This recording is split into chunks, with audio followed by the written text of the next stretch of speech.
Hello friends, welcome to கோல் சமையல். இன்றைக்கி கோல் சமையல் சேனலில் குருவி கூடு எப்படி செய்யலான்றதை பார்க்கலாம். நம்ம கோல் சமையல் சேனலை மறக்காமல் சப்ஸ்கிரைப் பண்ணிக்கோங்க. பக்கத்தில் இருக்க பெல் ஐக்கானும் கிளிக் பண்ணிக்கோங்க ஃப்ரெண்ட்ஸ். குருவி கூடு மாதிரி இருக்கிற இந்த உருளைக்கிழங்கு கட்லட் எப்படி செய்யலான்றதை பார்க்கலாங்க. பச்சை பட்டாணியை 7-8 மணி நேரத்துக்கு நல்லா ஊற வச்சுருக்கேங்க. இது காஞ்சிருக்கும் இந்த பட்டாணி, அதை வாங்கி நம்ம ஊற வச்சுக்கணுங்க. பட்டாணியை 2 உப்பு போட்டு குக்கரில் 2 விசில் விட்டு வேக வச்சு எடுத்து வச்சுருக்கேங்க.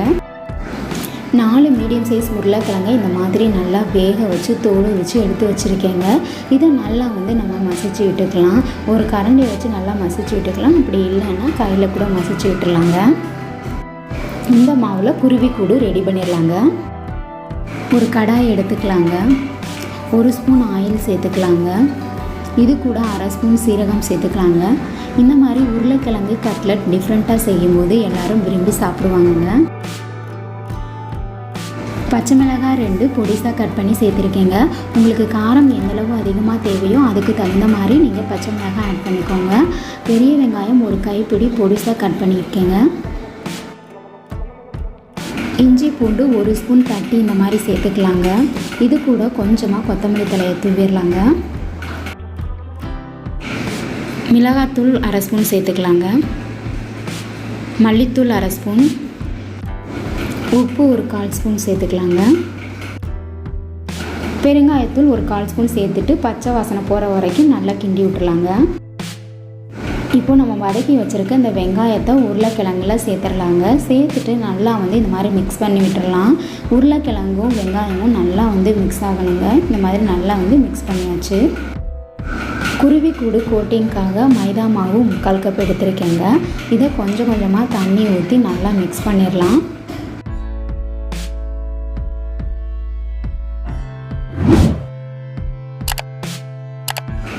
நல்லா கட்டி இல்லாமல் மிக்ஸ் பண்ணிடலாங்க. தண்ணி தேவைப்படும் பொழுது கொஞ்சமாக தண்ணி ஊற்றி நல்லா கரைச்சி எடுத்துக்கலாங்க. இப்போ இந்த அளவு கரைச்சி எடுத்தால் போதும். உருளைக்கிழங்கு கட்லட்டுக்கு 3/4 கப்பு சேமியா எடுத்துருக்கேங்க. இந்த சேமியாவை நல்லா பொடிசாக அந்த மாதிரி கையிலே நுணுக்கி விட்டுருலாங்க. அப்போ தான் நம்ம பொரிச்சு எடுக்கிறதுக்கு ஈஸியாக இருக்கும். கோல் சமையல் சேனலை சப்ஸ்கிரைப் பண்ணிக்கோங்க ஃப்ரெண்ட்ஸ். ரெடி பண்ணி வச்சுருக்க உருளைக்கிழங்கு மாவில் இருந்து நம்ம உருளைக்கிழங்கு கட்லட்டோட சைஸு எந்த அளவு நமக்கு தேவையோ அதுக்கு தகுந்த மாதிரி உருண்டைகளோட அளவை பிடிச்சி எடுத்துக்கலாங்க. இப்போ நடுவில் இந்த மாதிரி லைட்டாக குழி பண்ணி விட்டுட்டு அதுக்குள்ளே நம்ம வேக வச்சு வச்சுருக்க பட்டாணியை எடுத்து உள்ளே இந்த மாதிரி போட்டுட்டு 4 பக்கமும் இந்த மாதிரி நல்லா மூடி விட்டுருலாங்க. மூடிட்டு நல்லா பட்டாணி வெளியில் தெரியாத அளவுக்கு நல்லா இந்த மாதிரி உருண்டையை பிடிச்சி எடுத்துக்கலாம்.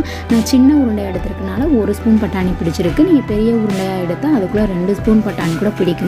இந்த மாதிரி எல்லா உருண்டைகளையும் நம்ம உருட்டி ரெடி பண்ணி வச்சிடலாங்க. உருட்டி வச்சுருக்க உருண்டையை மைதா மாவில் நல்லா கோட் பண்ணிடலாங்க. சேமியாவில் உருண்டையில் எல்லா பக்கமும் சேமியா படுற மாதிரி உருண்டையை நல்லா சேமியாவில் உருட்டி எடுத்துடலாங்க. இது மாதிரி எல்லா உருண்டைகளையும் நம்ம ரெடி பண்ணி வச்சிடலாங்க.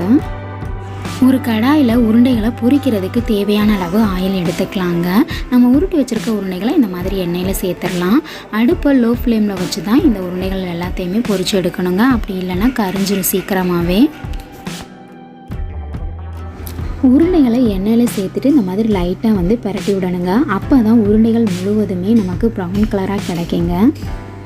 இப்போ நமக்கு எல்லாமே ஒரே மாதிரி ப்ரௌன் கலராக இருக்குது பாருங்கள். சூப்பராக நமக்கு உருளைக்கிழங்கு கட்லட் ரெடி ஆயிடுச்சு பாருங்கள். அடுத்து நம்ம மீதம் இருக்க எல்லா உருண்டைகளையும் எண்ணெயில் போட்டு பொரிச்சு எடுத்துடலாங்க. எண்ணெயில் போட்ட உடனேயே நம்ம உருண்டைகளை திருப்பி விட்டுறக்கூடாது. அப்படி திருப்பி விட்டோம்னா சேமியா எல்லாம் உதிர்ந்துருங்க. இந்த மாதிரி நல்லா ப்ரௌன் கலராக பொரிச்சு எடுத்துடலாங்க. இப்போ நமக்கு சூப்பராக குருவி கூடு உருளைக்கிழங்கு கட்லட் ரெடி ஆயிடுச்சு பாருங்கள். இந்த வீடியோ உங்களுக்கு பிடிச்சிருந்தா நம்ம கோல் சமையல் சேனலை சப்ஸ்கிரைப் பண்ணிக்கோங்க. மறக்காமல் பெல் ஐக்கானை கிளிக் பண்ணிக்கோங்க ஃப்ரெண்ட்ஸ். அப்போ தான் நான் போடுற வீடியோ உடனுக்குடனே உங்களுக்கு நோட்டிஃபிகேஷனில் வரும். Thank you friends.